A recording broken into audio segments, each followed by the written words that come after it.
안녕하세요. 여러분의 경제학 길잡이 경제학장 박사입니다.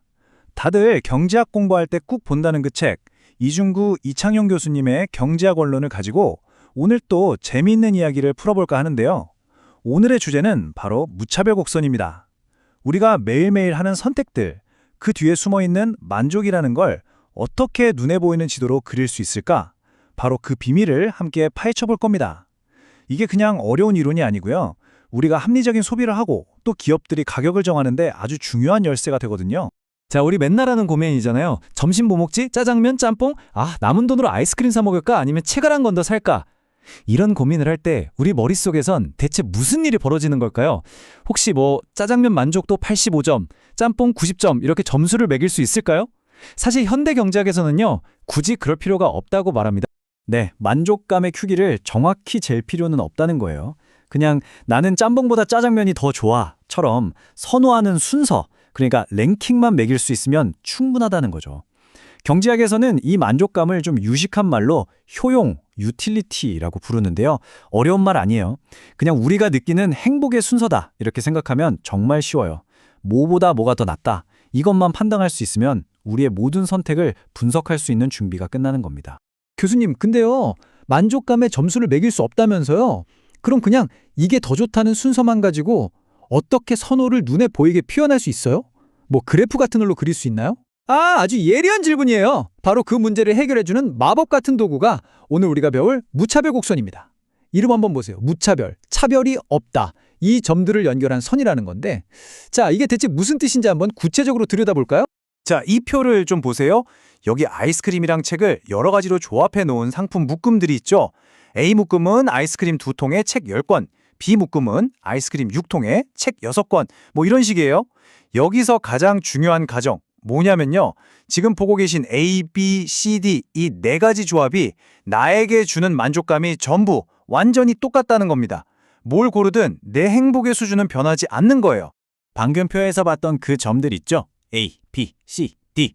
이걸 이렇게 그래프에다가 콕콕 찍어서 부드럽게 쭉 연결하면 짜잔! 바로 이런 곡선이 만들어집니다. 이 선 위에 있는 어떤 점을 고르든 예를 들어 아이스크림 2통과 책 10권의 조합이나 아이스크림 17통과 책 2권의 조합이나 소비자의 만족도는 완벽하게 똑같다는 거죠. 그래서 차별이 없다는 뜻으로 무차별 곡선이라고 부르는 겁니다. 쉽죠? 네, 그래서 딱 정리하자면 무차별 곡선이라는 건 나에게 똑같은 수준의 만족감, 즉 효용을 주는 상품 조합들을 싹 다 모아서 그림으로 나타낸 선이다. 이렇게 이해하시면 됩니다. 이게 바로 소비자의 머릿속에 있는 취향, 그 선호 체계를 보여주는 일종의 마음의 지도라고 할 수 있겠네요. 교수님, 근데 아까 그래프 보니까 곡선이 하나만 있는 게 아니던데요? 여러 개가 막 그려져 있던데. 그건 뭘 뜻하는 건가요? 그리고 이 곡선들이 꼭 지켜야 하는 그런 규칙 같은 게 있나요? 관찰력이 아주 좋은데요. 맞아요. 무차별 곡선은 보통 하나가 아니라 무수히 많이 그릴 수 있고요. 또 아주 중요한 네 가지 기본 성격을 가지고 있습니다. 이 규칙들만 이해하면 소비자의 마음을 훨씬 더 깊게 읽을 수가 있게 되죠. 자, 바로 이 네 가지입니다. 첫째, 오른쪽 아래로 내려가는 모양, 즉 우하향하고요. 이건 많을수록 좋다는 기본 가정 때문에 한쪽을 더 가지면 다른 쪽은 줄여야 똑같은 만족을 유지할 수 있다는 뜻이에요. 둘째, 원점에서 멀리 떨어진 곡선일수록 더 높은 만족감을 나타냅니다. 셋째, 두 개의 무차별 곡선은 절대 서로 만나거나 교차할 수 없고요. 마지막 넷째, 원점을 향해서 배가 볼록한 모양을 가져요. 자, 하나씩 한번 살펴볼게요. 자, 두 번째 성질, 이거 정말 재밌는 비유인데요. 무차별 곡선 제도는 우리가 등산 갈 때 보는 등고선 지도랑 원리가 완전히 똑같아요. 등고선에서 바깥쪽 선으로 갈수록 산의 높이, 즉 해발 고도가 높아지잖아요. 그것처럼 무차별 곡선도 원점에서 멀어져서 바깥쪽에 있는 곡선일수록 더 높은 만족의 산 꼭대기에 가까워지는 거라고 생각하면 됩니다. 당연히 더 많은 상품을 소비하니까 더 행복하겠죠? 교수님, 근데 왜 곡선끼리 서로 만나면 안 되는 거예요? 그거 아주 중요한 포인트예요. 만약에 두 곡선이 교차한다고 한번 상상해 보세요. 그럼 경제학의 기본 원리가 무너지는 논리적인 모순이 생겨요.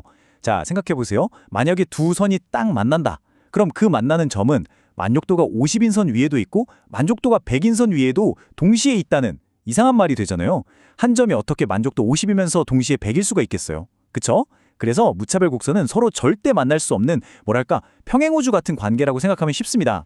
교수님, 그럼 마지막 네 번째 성격은요? 곡선이 왜 직선이 아니고 원점을 향해서 이렇게 볼록하게 휘어져 있는 거예요? 그 모양에도 뭔가 중요한 의미가 있을 것 같아요. 네, 바로 그겁니다. 그 볼록한 모양에 소비자의 아주 미묘한 심리가 그대로 녹아 있어요. 그리고 그 비밀을 푸는 열쇠가 바로 한계의 대체율이라는 개념입니다. 이건 말하자면 우리 마음속에 주관적인 교환 비율, 나만의 환율 같은 거라고 할 수 있어요. 자, 이 그래프를 다시 한번 보시죠. 곡선 위쪽인 E점에서는 기울기가 어때요? 굉장히 가파르죠? 그런데 곡선을 따라 쭉 내려와서 아래쪽 G점으로 가니까 기울기가 점점 완만해지는 게 보이죠? 이 기울기가 변하는 것. 이게 바로 소비자가 두 상품을 맞바꿀 의향, 즉 한계 대체율이 변하고 있다는 증거입니다. 이걸 정확하게 정의하면 한계 대체율, 영어로는 MRS라고 하는데요. 똑같은 만족 수준을 유지하면서 한 상품 한 단위를 더 얻기 위해서 내가 기꺼이 포기할 수 있는 다른 상품의 양을 말합니다. 그리고 수학적으로는 이게 바로 무차별 곡선, 그 한 점에서의 접선의 기울기의 절대값이 되는 거죠. 그럼 이 곡선은 왜 돌록하냐? 바로 이 한계 대체율이 점점 줄어들기 때문이에요. 이걸 한계 대체율 체감의 법칙이라고 부릅니다. 아주 상식적인 이야기예요. 여러분 한번 생각해 보세요. 나한테 아이스크림은 엄청 많고 책은 거의 없다고 쳐봐요. 그럼 책 한 권 얻으려고 아이스크림 몇 통쯤은 기꺼이 포기할 수 있겠죠? 근데 반대로 책은 엄청 많은데 아이스크림이 거의 없다면 지점? 그때는 똑같은 책 한 권 얻으려고 아이스크림을 아주 조금만 내놓으려고 할 겁니다. 즉, 어떤 물건이든 많이 가질수록 그 마지막 한 단위의 가치는 내게 상대적으로 떨어지는 거죠. 바로 그 인간의 보편적인 심리가 이 볼록한 모양에 담겨 있는 겁니다. 물론 아주 특별한 경우도 있습니다. 예를 들어 5,000원권 2장이랑 10,000원권 1장. 나한테는 가치가 똑같죠? 이런 완전 대체제의 경우에는 무차별 곡선이 직선 모양이 되고요. 왼쪽 신발이랑 오른쪽 신발처럼 항상 같이 써야만 의미가 있는 완전 보완제는 이렇게 L자 모양이 됩니다. 이처럼 곡선의 모양만 봐도 두 상품이 어떤 관계인지를 바로 알 수 있는 거죠. 자, 오늘 무차별 곡선에 대해서 정말 많은 걸 배웠습니다. 우리의 눈에 보이지 않는 그 추상적인 선호라는 것을 어떻게 이렇게 명확한 지도로 그릴 수 있는지 이제 다들 아셨을 거예요. 마지막으로 오늘 배운 핵심 내용들 딱 3가지로 정리하고 넘어가겠습니다. 첫째, 무차별 곡선은 뭐다? 동일한 만족감을 주는 점들의 집합이다. 둘째, 이 곡선은 4가지 특징을 갖는다. 원점에서 멀수록 좋고 우하향하고 교차하지 않고 원점에 대해 볼록하다. 셋째, 곡선의 기울기인 한계 대체율은 우리의 마음속 주관적인 교환 비율을 보여준다. 이 3가지만큼은 오늘 꼭 머릿속에 담아가시길 바랍니다. 좋습니다. 이제 우리는 무차별 곡선이라는 마음의 지도를 통해 소비자가 무엇을 원하는지, 원트를 명확하게 알게 됐어요. 하지만 우리가 원하는 모든 걸 다 가질 수는 없죠. 우리에겐 한정된 예산, 즉 지갑 사정이라는 현실적인 제약이 있으니까요. 자, 그렇다면 이 욕망의 지도 위에서 나의 한정된 예산으로 도달할 수 있는 가장 높은 만족의 지점은 과연 어디일까요? 그 최적의 선택점을 찾아가는 여정, 다음 시간에 계속 이어가도록 하겠습니다. 모두 수고 많으셨습니다.